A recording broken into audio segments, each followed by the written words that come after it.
Assalamualaikum warahmatullahi wabarakatuh. Selamat datang Bapak-bapak dan Ibu-ibu.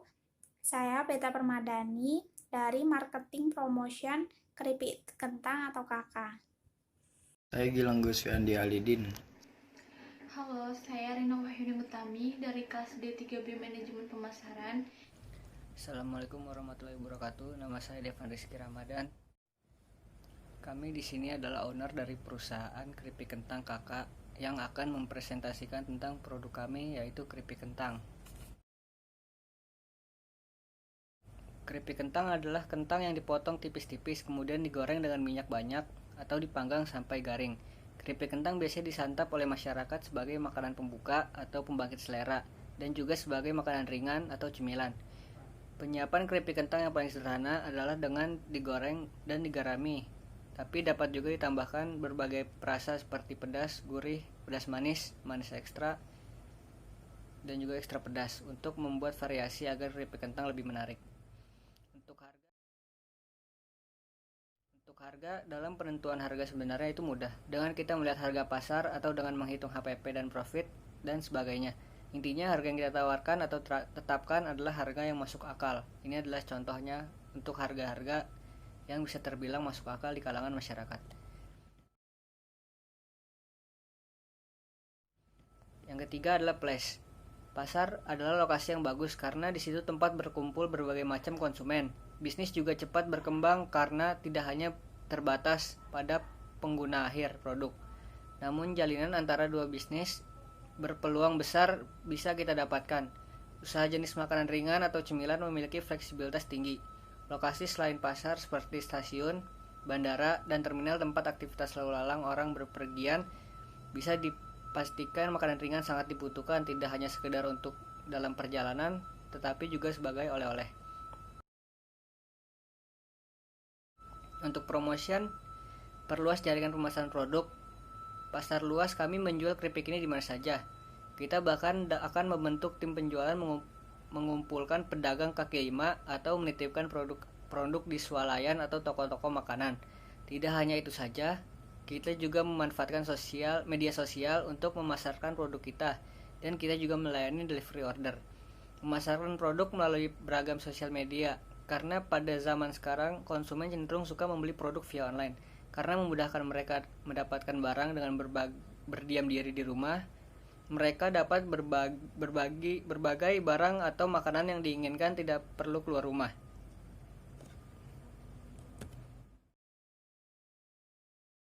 Selanjutnya strategi marketing. Yang pertama, berikut ini adalah hal-hal yang perlu diperhatikan untuk pemasaran dari sudut pandang penjual. Yang pertama itu tempat yang strategis, yang kedua produk yang bermutu, yang ketiga harga yang kompetitif, yang keempat promosi yang gencar. Lalu yang kedua itu ada perhatikan kemasan produk Anda. Bila sebelumnya aneka cemilan hanya dikemas dengan plastik bening dan ditambahkan label sederhana menggunakan kertas HVS warna, maka sekarang ini para produsen cemilan dituntut untuk semakin kreatif dan inovatif dalam menciptakan kemasan produk. Sebab kemasan produk yang cantik turut meningkatkan daya jual produk cemilan. Yang ketiga itu tawarkan produk unik untuk memancing rasa penasaran para pelanggan. Yang keempat, perluas jaringan pemasaran produk. Pasar luas, Anda bisa menjual keripik kentang ini di mana saja. Yang kelima, itu tawarkan hadiah sebagai penarik konsumen. Seperti kita ketahui bersama, kehadiran iming-iming hadiah tentunya memberikan daya tarik yang cukup kuat bagi para calon konsumen. Karena itu, tidak ada salahnya bila Anda menyelenggarakan promosi khusus bagi para konsumen yang loyal terhadap Anda. Target pasar yang kita tuju adalah wilayah Jabodetabek, baik perempuan maupun laki-laki. Dan produk kita dapat dinikmati dari segala kalangan ekonomi, dari menengah bawah sampai menengah atas dapat menikmatinya karena harganya yang terjangkau. Tekstur keripik yang tidak lunak, maka tidak segala umur dapat menikmati produk kita. Mungkin contohnya anak-anak dan lansia. Maka target utama kita adalah remaja dan dewasa. Produk kita merupakan pilihan yang tepat untuk menemani semangat mereka dalam mengeksplor hal baru dengan hal-hal positif. Dengan produk ini, kita ingin menjadi brand yang melekat dengan generasi muda. Produk yang kita produksi terbuat dari kentang asli dan berkualitas tinggi, potongan keripik yang tipis dan renyah dengan berbagai varian rasa. Dengan pilihan varian produk kita ini, agar para konsumen tidak merasa bosan, konsumen dapat merasakan varian rasa baru yang akan menjadi eksplor hal baru bagi pelanggan atau calon pelanggan. Sebab remaja saat ini sangat senang mencoba hal baru yang belum mereka coba, dan mereka akan menceritakan pengalaman mereka mencoba produk kita yang memiliki varian rasa berbeda dengan yang lain dan mempostingnya pada sosial media mereka.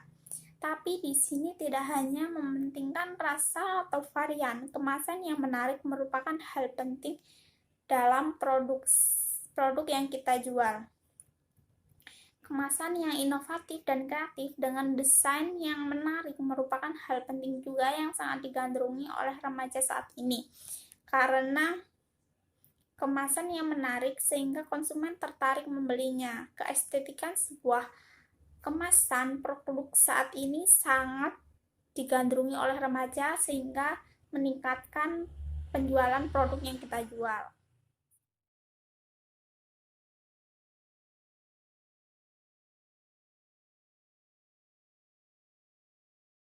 Cara pemasaran, kami akan mencoba memasarkan melalui sistem mall to mall. Maksudnya kami akan memasarkan lebih dahulu kepada orang terdekat, lalu produk kita akan dilihat oleh temannya yang ingin mencoba. Karena produk kita termasuk produk baru, kami ingin mereka menilai bagaimana produk kita layak atau tidak dari segi rasa, tekstur, dan harganya worth it atau tidak.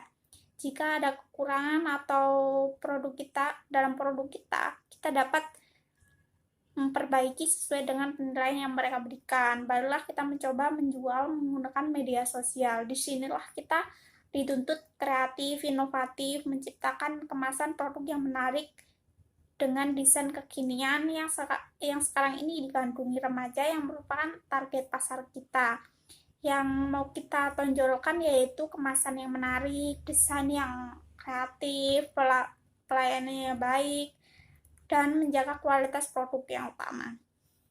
Saya akan menjelaskan tentang packaging yang kelompok kita gunakan. Nah, sebelum kita membahas lebih lanjut apa itu packaging, seharusnya kita harus mengetahui terlebih dahulu apa itu packaging. Nah, packaging itu berarti kemasan. Nah, kemasan itu sendiri apa sih? Nah, kemasan itu adalah bungkus. Nah, kemasan berasal dari kata kemas, yaitu yang berarti rapi atau bersih. Nah, jadi arti kemasan sendiri yaitu bungkus atau pelindung yang digunakan agar barang tersebut tetap terlihat rapi dan bersih. Ada juga fungsi packaging. Nah, yang pertama yaitu sebagai tempat produk, yang kedua sebagai identifikasi. Nah, identifikasi sendiri yaitu agar pelanggan itu lebih mengenal produk yang kita jual. Yang ketiga sebagai alat komunikasi. Nah, di sini dalam mengemas kita juga dapat mengkomunikasikan atau memberikan informasi dari yang tertera di label. Yang keempat yaitu memudahkan penggunaan. Nah, dari sini kita dapat memudahkan penggunaan, yaitu memberikan barang dari tangan produsen ke konsumen dengan tidak mengalami kerusakan atau tercecer kemana-mana. Dan yang terakhir yaitu mempromosikan produk. Nah, dengan kemasan yang menarik maka akan menambah nilai jual produk yang kita promosikan. Nah, ada juga manfaat packaging. Yang pertama yaitu melindungi produk dari kerusakan-kerusakan agar lebih mudah dimuat dan dipasarkan. Dan yang kedua yaitu melindungi barang selama proses pengiriman dan dari produsen hingga konsumen. Nah, yang terakhir yaitu sebagai identitas barang. Nah, jadi jika kita mengemas barang, maka akan terdapat label atau logo tersendiri di dalam kemasan sehingga akan menarik pelanggan dan memberikan kesan pertama yang pelanggan rasakan saat mencoba produk yang kita pasarkan.